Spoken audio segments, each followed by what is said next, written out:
more births outside marriage or civil partnership for the first time.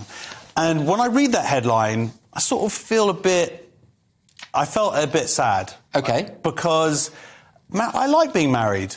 I like the idea of partnerships in terms of raising kids. But then I read into the next bit, and it says that the percentage of births registered to cohabiting parents has also increased compared to a decade earlier. So actually, I think it's a good story in that more people who are living together, basically more kids have two parents, because obviously having a lot of kids myself, I think that's a very... I think it's very hard to be a single parent, number one. Yeah. But I think, number two, I think the best thing for the kid is to have both parents in their lives, in the same home. But that's not what the headline does imply something very different. That's what, yeah. So basically, and also it's because people haven't got married, they're also implying that it's because of COVID. Absolutely. This is the most important thing. The clincher was that loads of people, my nephew, for instance, postponed their wedding because of COVID, because... and he cheated on her. Simply impossible.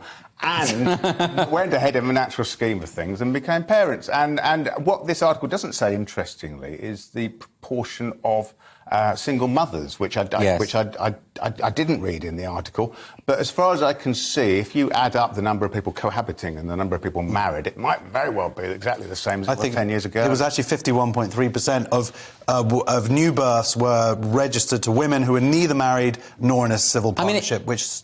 they could have been cohabiting. Oh, there's other options, are there? Absolutely. But it still seems quite low. They're basically saying a third of all births are with cohabiting parents, right? 36.5% registered. Yeah, right. so it's gone that off a bit. still means that two-thirds of births are people who don't have two parents. Yeah, or living together. Yeah. And, if you're old-fashioned like you, Josh, you think that is a bad thing. I'm old-fashioned. Just also for practical reasons, it's really hard being a parent. And so the idea that you have to sort of go between two houses, and also coming from a divorce background myself, that hasn't had any impact on me at all. None at all. No.